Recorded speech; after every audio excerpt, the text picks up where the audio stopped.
Grand Finals ang muling pagkakataon ni MVL para makabawi siya kay world number 1 Magnus na nag-intay na lang po talaga sa Grand Final. At si MVL, winasiwas, winalis ang kanyang mga nakatapat sa losers bracket, kaya nakaabot uli siya kay Magnus Singh. Kaya ngayon po ay ating aalamin, lalahatin natin ng laban, kapulutan natin ng aral kung ano ang nangyari sa kanilang Grand Final. Samahan niyo po ako. White dito si Magnus sa game number 1, at bago tayo magsimula mga kamatyas, ang palagian nating regular na ginagawa, sagutin muna natin ang puzzle na naiwan ng bagong Internet Chess Club nitong nakaraang upload. Black to move, ano po kaya ang the best dito? Congratulations sa mga nakakita. Queen G6 check, sayaw lang daw po ito ng salsa, atras abante at nando ng matyas. Okay, congrats! At ito naman ang iiwan natin ngayong araw na to. Ano po kaya ang matinding gagawin dito ng puti? Ayan, alam ko po na ipakita ko na ito sa ating live streaming, pero refresh na lang po. Ating ipapakita ang kasagutan sa susunod na video upload natin. Okay, maraming salamat po. Okay, atin na pong pag-aralan ang ginawa ni Magnus. Nag-E4, C5 si MBL. Mukhang gustong bumawi. Sicilian, Knight C3, Knight F6, nag-H3. Ayan, iniiba-iba na naman ni Magnus ang kanyang opening sequence. Dito po kasi madalas nating nakikita, kung ibitin man ng D4, Knight C3 pero dini-D4 pa rin, capture-capture, mauuwi pa rin sa proper open Sicilian. Pero dito nag-H3 lang. Aba, talagang kakaiba. Knight C6, ayun, inihabol na ang D4, takes, at nag-E5, Knight F3, H6. Okay? Kaya po gumaganyan kasi gustong mag-Bishop E6 dyan ng black para walang Knight G5. At maiwasan na rin po yung Bishop G5 na kapag na-pressure ang Knight, makukuha talaga ng buong-buo ng white yung D5. Okay? Nag-Bishop C4, yun nga lang, inunahan na ni Magnus. Bishop E6, sinalubong pa rin. At nag-Bishop B3. Ayan. Dito, konting kaalaman lang po. Pag kinapture kasi ang Bishop na yan, bagamat magkakaroon ng double pawn, pero nagpo-provide yan ng mainam na control sa sentro. Kaya yung double pawn na yan ay kapaki-pakinabang. Okay? Kaya hindi basta-basta kinakapture yan. Nag-Bishop B3, Bishop E7, castling, Rook E1. Ayan. Pagka ganyan po, ang ibig sabihin yan, yung Knight itatalo na sa D5. At yung pawn sa E4 ay depensado na. Nag-Rook C8, paghahanda lang ni MVL na magamit ang kanyang C-file. Knight D5, ayan na nga ang malakas na Knight. Kinapture, takes, Knight A5, ayan, okay. Para huntingin na itong Bishop. Bishop A4 at nawala na po sa talaan ng aklat. Dahil ang old line na nakatala pa ay C3. Yan, okay. Balik tayo sa new move ni Magnus. Bishop A4, Knight D7, para mag-F5. Lakas ng mga bitaw ni MBL ngayon. C3 para yung Bishop ay may tataguan na sa C2. F5 na, Bishop C2, Queen B6. Yun lang. Maganda na eh. Pagka ikaw ay tumitira ng ganyan kay Magnus, yun lang ang aking masasabi dyan, no? Bad move daw. Dapat ang tira ay Rook F7. Naku po namang timpla yan. Ang hirap matimpla yan. Kahit nga sa long game, baka hindi pa makita yan eh. Ang hirap ng timpla ng computer engine talaga, no? O, balik tayo sa Queen B6. Basa ko dito, basta makaangat. Hindi makadevelop ang Bishop dahil may capture doon. Makaabala sa Queen side. Yan po ang basa ko dyan, ano? At dito, nag-Rook B1. Ininda naman ni Magnus. Dapat daw po ang tira ay B3 lamang. Mukhang weak nga lang yung C3, no? Pwede bang capturein yan? Kasi magsi-C4 na eh. Bubuuhin na yung pawn chain na napakatibay. Ngayon, kung subukan ng black na capturein ang libreng pawn, magbi-bishop to E3. Malalim din pala itong continuation nito. Sabay ganun, no? Malalim. Grabe, pakain ng isang pawn. Tapos ang tagal bago makita yung bawi. Wag na, uy! Di ba? Mahirap yan. Oh, mahirap pasukin yung ganun eh. O kaya dito, napusuan na lang na mag-Rook B1, depensa ng pawn, ilabas ang bishop mamaya, at nag-Rook F7. Matindi. Naiyahabol ng yung pang-engine o A4. Ano basa ko sa A4? B4 and A5. Maaring ganon. Queen C7 umiwas. Nag-G4. Ayun lang. Yan ang mga binibiling tiers. Malupait yung G4. Sino makakaisip niyan? Ako, hindi ko maisip yan eh. No, sarili mong shield, sariling bahay ng king, yan ang gagamitin pambasag. Mukhang expose ang king dyan Pero gaganda naman ang diagonal. Grabe talaga yan ang mga kakaibang tira ni Magnus. Kinapture, capture, patong, battery. Nakaka-attract kasi syempre atakihin ng knight. Tagos ang atake sa F2. Pero binadmuban ng Stockfish Computer Engine. Dapat daw po ay knight F8. Okay. Para early protection sa kung anumang mga iniisip-isip ng puti ng mga pasok-pasok doon. Ayun. Okay, pero lamang pa rin ang evaluation bar. Grabe talaga, no? Itsurang nakakatakot sa puti. Na-adapt ni Magnus talaga yung mga diskarte ng computer din eh. Yung mga mukhang nakakatakot pero sakto. Balik tayo sa battery na ginawa dito ni MBL. Dito mga kamatsas. Okay, nagustuhan ng computer ang tira niya. Pag-guess ko sa inyo. Simple lang po ito. Kayang-kaya niyo yan. Sa ilang sandali lang, tutuloy kaagad natin. Start.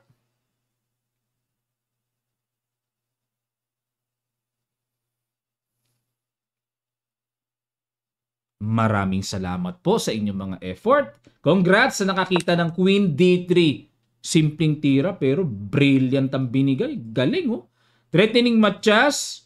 At dito ay talaga nga naman. G5 po ang pinapatira na dito pero nag-ambisyon ditong kumapture si MBL. Mukhang parang natanaw niya kaya to na parang wala namang mate. Parang ganun ang nasa isip niya. Wala namang mate. Pag check sa H7, angat lang ako Pag check dyan, angat lang uli ako Ano kasunod? Parang ganun ang ibig sabihin pero tinuloy pa rin ni Magnus. Ano ba nakwenta ni Magnus dito? King F6. Ito po ang palagay ko hindi natanaw ni MBL. Dito kasi parang ang hirap i-continue. Anong kasunod? Diba? Sabay ganun lang pala. Sabay ganun lang. Threatening matcha sa G6. Nag-resign dito si MBL sa game 1. Bakit? Halimbawa, itakbo natin to doon. Queen G6. Gaganon. Matchas din pala. Matindi. 24 moves lang to. Tibag si MBL. Diba? Yan pala mga diskarte para tibagin si MBL Okay. Game number 2. Mas mainit si MBL. Tingnan natin kung nakabawi. Binaliktad ko na lang po ang kulay. At nag-E4 si MBL. C5 naman si Magnus. Kumbaga sa isip ni Magnus, okay, Sicilian ang binigay mo sa akin kanina, Sicilianan kita. Hoy, bago yun Sicilianan. Knight F3, Knight C6, open Sicilian ulit, G6. Magnus, parang accelerated dragon ko yan. Paborito kong setup sa block Pero sini-4 dito ni MBL. Ang gusto niya mangyari, pasukin ang makunat na Maroxybine. Bishop E3, Queen B6, ito pong Queen B6 na to. Nakita ko na to laging tinitira ni Den to Ni GM Daniel Quezon, di ba? Queen B6 Pwede pala talaga yan. Knight B5. Okay, at may atake. Sangga sa paparating na capture. Queen A5 check. Nag-Knight 5 C3 hinarangan. At nag-Knight F6. Ayan, threatening. Knight takes pawn. Knight dito muna para mawala yung sacrifice dyan. At nag-D6. Bishop E2. Knight D7. Yan ang hindi ko ginagawa. Madalas kong ginagawa, nagkakasling kagad ako ito na gagawin ko ngayon. Teka muna mga kamatsas, novelty yan. Sabi ko nakakaiba Castling ang normal move dito pero dito sa Knight D7, bagong luto ni Magnus, nag-Rook C1. Depensa kasi kakapturin yung Knight. Castling, Queen D8. Ayun, nagbalikan lang. Kasi yung Queen sa A5, masyado nang expose yan. Pwedeng tirahan ng Knight B3. Kaya binalik niya muna. F4. Ayan, okay. Para mag-control sa E5 square. At pag mga gantong diskarte, mga kamatsas, gustong mag-F5 niyan mamaya. Pawn storm. Nag-B6 lang. Okay. Double fiangketo lang. Queen E1, Bishop B7. Queen F2. Rook C8, develop lang, Rook D1, Knight C5. Ang nakakainis kasi sa black dito pagka against Maroxy Bind, parang paikot-ikot lang ang pyesa. Samantalang ang Maroxy Bind sa white, napakadaming space, ang daming ginagawa. Nakakairita pag walang magawa ang black na paikot-ikot, syempre, di ba? Yan ang mabigat sa Maroxy Bind. Okay, nag-A3 para mag-B4, nag-A5 sinangga, at nag-Rook B1. Ipipilit pa rin mamaya yung B4, in-A4 na. Okay, A4 para pag nag-B4 kasi hindi pwede, may en-passant capture. Okay, at dito nag-bishop to G4, inatake ang tore, nag-E6 lang. Parang ang dali-dali lang kay Magnus ang against Maroxy Bind, no? Parang gandang-ganda ako kagad. Bishop F3, nag-E5. Yan ang mga binibili dito na kailangan ko idagdag sa Sicilian ko. E5 kasi dito malakas yung knight na paparating sa D4 eh. Ayun. F5, Knight D4. Ayan, malakas yung knight dyan sa gitna. Bishop G4, binalikan ang pressure sa tore. In H5 lang, alis muna. Pero nakipagsabayan po si MVL para lang makuha talaga yung strong fianchetto bishop. So dito kinukonsider ni MVL, okay, so weak na ang dark squares mo, wala ka ng fianchetto bishop. Mahina na rin ang knight mo sa D4, wala ng bishop na sumusuporta. Kinapture, takes, Queen F6. Ayan. At syempre, eto na naman po si The King of Endgame. Gusto na naman ni Magnus. Pinasok ang Endgame, Rook E8. Bakit pa didepensahan ang weak? The best defense is to counter-attack palagi mga kamatsas. Kaya inatake niya ang weak ni MBL. Pero nakipagsabayan na si MBL. Nakita niya, teka muna, kunin mo man yan. Kuha ko yung pawn mo uli sa B6 ha. At kinapture nga. Takes. Okay, so may bawi doon. Takes. Okay, bilangan tayo ng pawns, equal pawns. Parang lamang pa dito si Magnus Kasi napaka-active ng pieces. Yung A4 pawn, controlled naman yung 2 pawns na yan. Ganda ng position ng black Capture, and nag-F5. Ayan, para maging solido. At hindi na mahagip pa ng Knight E3. Yung mga tipong Knight E3 double, makukuha yung pawn. So, sinecure muna dito ni Magnus na solid talaga yung G4 pawn. At nag-Rook A1.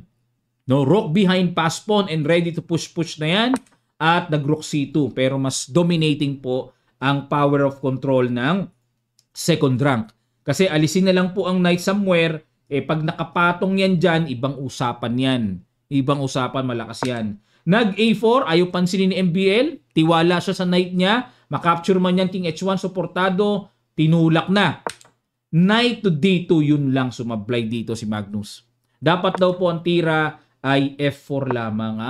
Hindi lang pala basta patibay sa G4. But to play F4 and may chance ba tumira ng F3? Pero may control naman sa third rank Okay, pero yan ang gusto na maganda evaluation bar condition ng black. Pero balik tayo sa ginawa ni Magnus. Knight D2 exchange.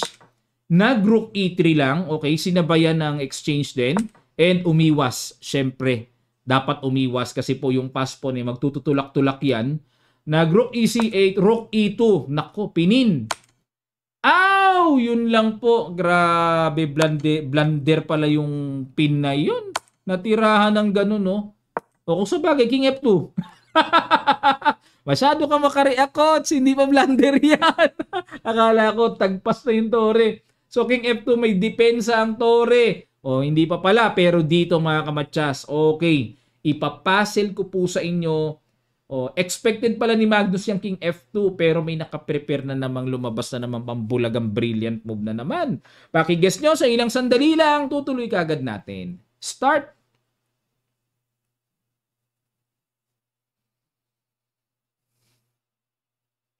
Maraming salamat uli mga kamatsas. Congrats. Kung gusto nyo pa ng matagal, post nyo lang palagi pag nagpapapuzzle ako para mas matagal nyo maisip. Pero, eto na po ang Tears of Joy. May Knight H2 na pala. Yun na pala ang Tears doon. Sacrifice na naman. At nag-Rook take C2. Pero bago yan, atin munang alamin, coach, ano ba ibig sabihin ng pakain na yan? Hindi mo pinaliwanag. May G3. Ayan, okay? Double! Pagka kinain, ayan na talaga ang katotohanan ng buong tore. Ngayon, kung iiwas, halimbawa, mag-King F1, ako po, dito ka capture, promote pa. Hindi pala pwede yun, Kung dito naman pupunta, check muna. Pagka gumanon, capture, ganun. Mangyari, mas malapit kagad yung pass pawn kumpara dyan. O halimbawa, gumapang yan dyan. Wala, kakapturin lang. Gumanon, may rook G1.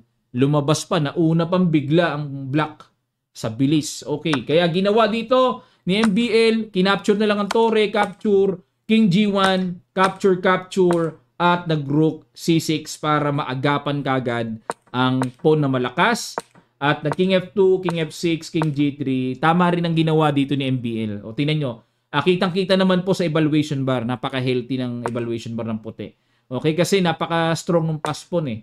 King, ayun, para lalapitan. Okay, grabe yung natanaw dito ni Magnus. Pero itong si MBL hindi muna, kumbaga, magkabitinan man sa A5, sinisecure niya muna yung G3 pawn niya. Naisip ko kung mag-exchange dito, capture dyan, wala nang torre halimbawa, kaso may F4 pa rin eh. Diba? King B5, agad na napuntahan. King H6, kinapture na. Ayun. Yan ang technique. Kasi kala ko makikipagsabayan eh. Pag nakipagsabayan kasi, pakita ko lang sandali mga kamatyas, talo yan. May F4. Di hamak na mas mabilis po ang pass pawn na yan. Bago pa makarating yan. But sana kung nakarating dito eh. Kaso wala eh. G1 queen, ang bilis. Talo yan. Okay? Balik tayo. Kaya rook B1 checking C4 capture. King D3. So lalapitan ni Magnus yung pawn sa G3. Pero agad na napakalapit ng king din pala. Ayun, binoundaryhan para di makalapit. Okay? Nag-king E2, boundary. Okay, pag kinapture kasi ito, grabe talaga, last minute. Biruin nyo pag napaka-capture ang puti, talo ka agad. Capture. And king F3, wala na. Bagsak yung pawn sa G3. Kuha, unstoppable. Pawn promotion. Okay, so dapat huwag tayong ma-excite kung may mga libre-libre. Tingin muna pag may time. Analyze muna lagi pag may time. Rook F4. Nag-rook B5. At dito po, ayun. Okay. Great survival mode by MPL. Parang nag-alangan na siya kanina no? Naka-survive. Okay. So, ang score ay 1.5.5 sa pangatlong laban. Pag nanalo si Magnus, first to make 2.5 lang. Tapos na laban. So, si MBL po, tabla o kailangang ipanalo niya. Yan ang condition. Pag-aralan natin ang game number 3. White uli si Magnus, nag-D4. Knight F6 MBL, C4, G6, Knight C3, D5. Aba, ito na. Isa po si MBL sa eksperto pagdating sa Granfeld. Ayan, Sicilian sana sabihin ko Sa Granfeld defense, isa yan sa eksperto. Knight F3, Bishop G7, kinapture na ni Magnus. Okay, pinasok niya yung exchange variation C5. Bishop B5 check. Yun lang na naman. Dito kasi ang common, alam ko to sa puti, mga kamatyas, kasi D4 player ako Rook B1 ang tira dito, Rook B1, o kaya Bishop E3. Pero itong Bishop B5, pambihirski. Knight C6, castling, Bishop E3, okay. Bishop G4, para mairita at magka-pressure ng malaki ang white sa D4. D5, okay. Threat sa knight. Knight E5. Bishop E2. Force naman yan. Takes. And Rook A B1. Okay, para i-threat yung pawn doon. B6. Teka muna, bilangan tayo ng pawns. Parang, gets ko na. Kaya pala nag-Rook B1. Gets ko na. Kasi may ganito. Boom. Gets ko na. May bawi Kala ko kasi parang makakauwi lang ang bishop ng ganun-ganun lang. Lamang ng klarong isang pawn ang black. Ibang usapan yon. May bishop takes C5. Timplado. Rook C8. Ayan, kasi kung kakapturein po, sisimplihan lang din ang capture. So, Rook C8 ang ginawa. Parang kinonsider na lang ni MBL as tempo development. At nag-bishop A3 dyan na umatras para may pressure sa E7. Queen D7. Rook BC1 at yan ang lumalabas na novelty na po. Okay, kasi Rook FC1 yung old line na may gumawa. Okay, balik tayo. So talagang di nauubusan ng novelty sa chess talaga, no? Nag-Rook AC1, Bishop E5, G3. Ayan, medyo tamang hinala dito si Magnus na baka mamaya may tamaan ng bishop. Sinangga kagad. At capture na. F5. Okay, F5, basag. Okay. Rook C6. Pag kinapture, okay lang. Takes. So, wala pa namang pressure sa F2. Wala pang atake. And nag-bishop D6. Yun lang. Bumad move na naman. Dapat daw po ay Queen F5. Okay. Yan na pala dapat. Capture. Ito, continuation. Capture. Let's say Bishop takes E7. May Bishop D4. Threat yon. Threat ang pawn. Halimbawa, pabayaan yan. Mag-King F7 lang. Okay. So, medyo magulo po itong line na ito. Pero, balik tayo. Bishop D6 ang ginawa ni MBL. Takes, and H4. Okay. Itong H4 po ay bukod sa extra space ng king ay nagbabalak din si Magnus i-H5 para i-weaken, lalong pahinain at tibagin ang shield ng king at para maatake later on. Nag-rook E8 mga kamatsas, wala na talaga pag si Magnus talaga katapat ni MBL. Bumi. Grabe. Dito po mga kamatsas dahil nag-blunder ratios, magandang panghatol sa napakamaling tira daw na yan. Sige po, sa ilang sandali lang, tutuloy kagad natin. Pakiguess nyo. Start.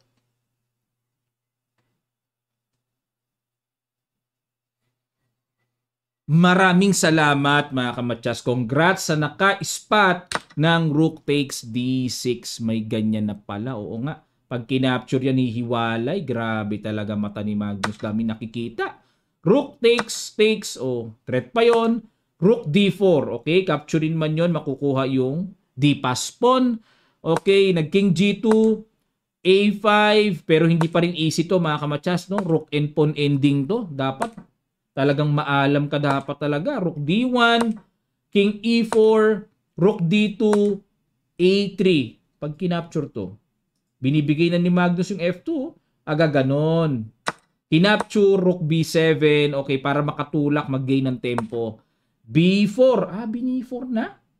Takes, D6. Okay, ito na po threat. Check. Imagine niyo po, and then D7 na.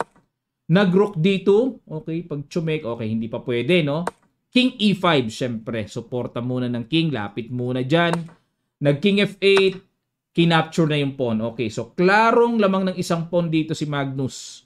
At ito na naman, naghihingalo na naman ang position dito ni MBL. Habol, hininga, agaw para makasurvive ang kanyang buhay dito sa chess. Ayun. Wala na. Pag Rook D4, what a beautiful rook and pawn ending technique. Release the king at unstoppable ng promotion. What a perfect Rook D4. Grabe talaga. Champion na naman si Magnus. Lahat yata ng sasalihan ni Magnus talaga winawasiwas. Lahat na lang inukuha niya ang kampyonato. Congratulations kay Magnus, and of course congratulations din, napaka-strong ni MVL at talagang grabe. Nakamura, Nepo, ang tindi rin na tinalo niya sa losers bracket, hindi biro mga kamatsas ha. Matindi. Pero ganun pa man, maraming salamat po sa inyong pagtitiyagang manood. Sana po lagi kayo nakakapulot ng technique, ginaganahan kayo, na-inspired kayo sa chess. At kung gusto nyo pa pong pag-ibayuhin ang inyong kaalaman sa chess, gusto nyo pang mag-training talaga, especially sa opening, middle game, end game, mag-register lang po kayo sa ating Kamatcha Super Supporters membership button dito sa ating YouTube channel. Makikita nyo lang po ang link sa description below. Click nyo lang at para makita nyo po yung lahat ng detalye bago po kayo mag-register. Hindi po kayo magsisisi, talagang sulit na sulit ang inyo pong pagpasok and pag-register. Kaya join na po kayo. Kung kayo may mga anak, may mga players na may potential, pa-join nyo mga kamatsas. Ako po ang nagtuturo doon. Maraming salamat. Magkita-kita pa tayo sa mga susunod pang chess updates.